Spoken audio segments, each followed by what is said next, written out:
The boy only demonstrates the most basic boxing technique. Yet it shocks these genius students to their core. Even the instructor breaks out in a cold sweat. They all want to know who will win this duel. This is a fighting technique they have never seen before. Is this really the same timid Zeke I know? Before all this, Zeke was the strongest knight on the continent. Born into the Empire's greatest dragon-slaying family, yet awakened with the healer profession, entirely unrelated to dragon slaying, and he couldn't use the knight's unique aura. In the end, this led to his banishment from the family. To survive, he had no choice but to keep fighting. For he understood deeply that the weak are destined to be trampled by the strong. This is the truth of the world. Later, by chance he obtained a legendary ancient relic, and consequently suffered brutal persecution from the Empire. Though he ultimately managed to kill all his enemies single-handedly, he was left mortally wounded, at death's door. Even powerful healing arts had no effect. At this moment he slowly pulls the ancient relic from his pocket, whispering, "I'm sorry, Alicia." The next second, the ancient relic emits pulses of golden light. Its powerful while awakening ancient powers.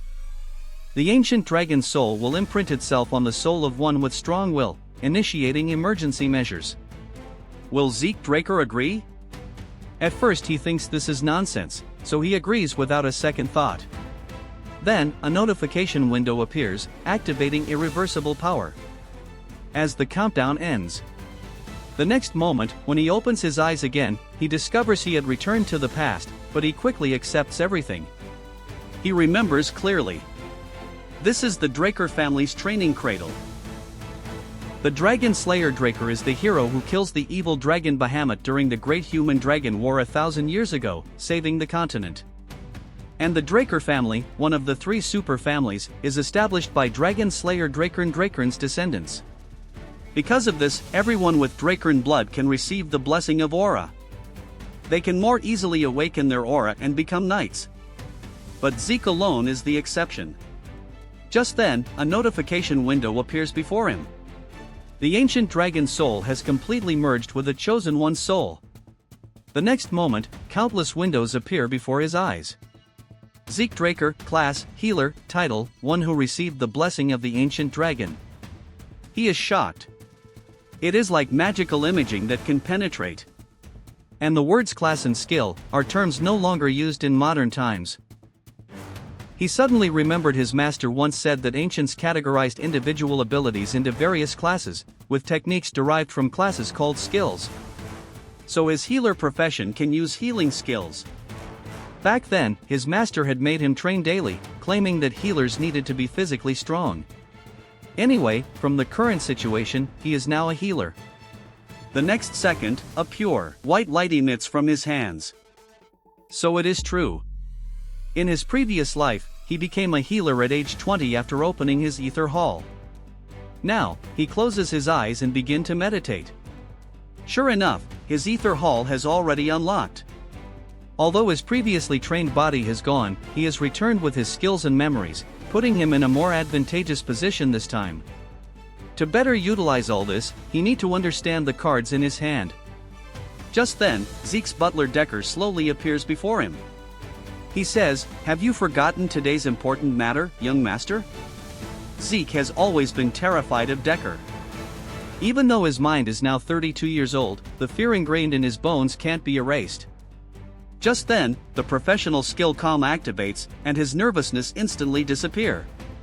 It can even activate automatically? At that moment, Decker slowly speaks. "Young master, are you listening to me?" Zeke replied. "Of course. You're referring to the Pancration evaluation test, right? All children with Draker blood need to enter the cradle at age 7 for 5 years of rigorous training. Pancration is fighting without rules. Instructors evaluate students through pancration and sword combat matches. Instructors decide practice opponents, but opponents can be designated by mutual agreement. Because there are no rules, injuries occurred, and sometimes people even died. But since this evaluation determines academy placement, the children have no choice but to give their all. The scene changes, and instructor Penmaruk announces, today is the day for pancration. Everyone knows this is the final evaluation. Now, get ready. The crowd begins to whisper, I can't believe Zeke dared to come. Wasn't the beating last year bad enough? Is he really a direct descendant? Then, Eren and Gutta begin the first duel. At the instructor's signal, Eren immediately kicks out, instantly ending the fight. Fighting without any defense naturally leads to this outcome. As a child, I trembled with fear whenever faced with duels. Now it looks so simple. Meanwhile, Zeke doesn't notice someone nearby eyeing him eagerly. A moment later, it's finally Zeke and Raven's turn to duel. Zeke slowly says, I'm not surprised it's you again, Raven, but this isn't strange at all. Since every year my opponent has been him, Zeke knows they must have some kind of private arrangement. Zeke thinks what Draker family rarely met, but there were a dozen or so cousins who often bullied Zeke.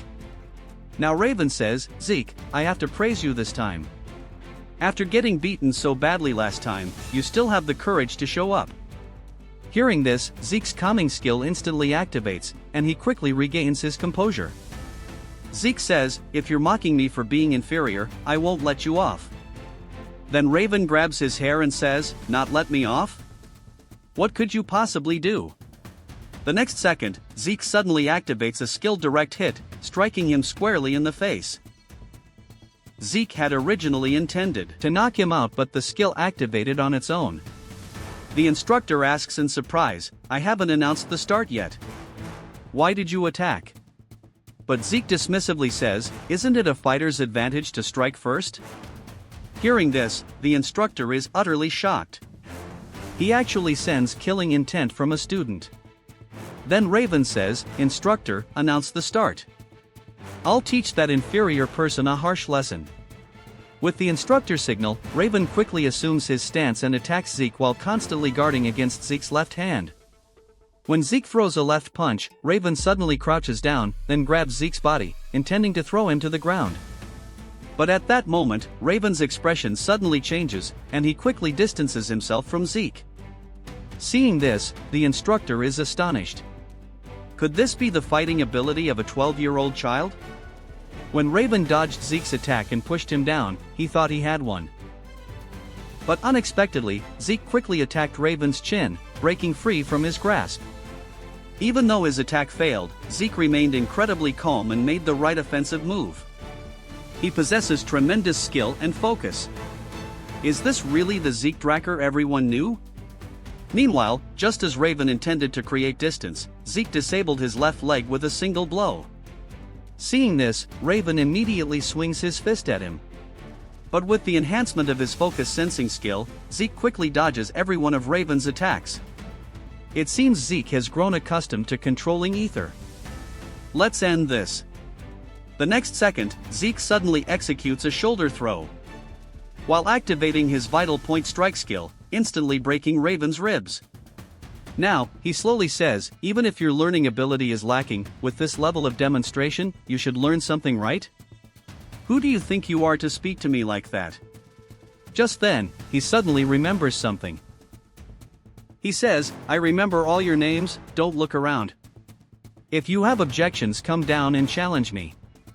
After Zeke issues this threat, a figure slowly stands up. Zeke Draker, I name you as my opponent. The speaker is Jaqen Waldeck, Zeke's distant cousin. Zeke says, fine, but dueling just you would be boring. You and your servant Liam Stone should both fight with me. That would be more of a fair fight. Hearing this, Jaqen immediately explodes in anger. Are you insulting me? Zeke replies, of course. Isn't that obvious? A moment later, the instructor announces the start of the duel. As Zeke gazes at the boy before him, he falls into deep thought. The mercenary king, Liam. In his previous life as Jaqen's servant, Liam entered the academy after graduating from the cradle. Because his blood relation was too distant, he was abandoned after graduating from the cradle. Later, he joined the Knight Order of a small country called Balanujan. After Balanujan's destruction, hit that like button, drop a comment, and subscribe for the next part. Let's crush our 100 like goal. Your support keeps this going. If you want the next part, type next part in the comments.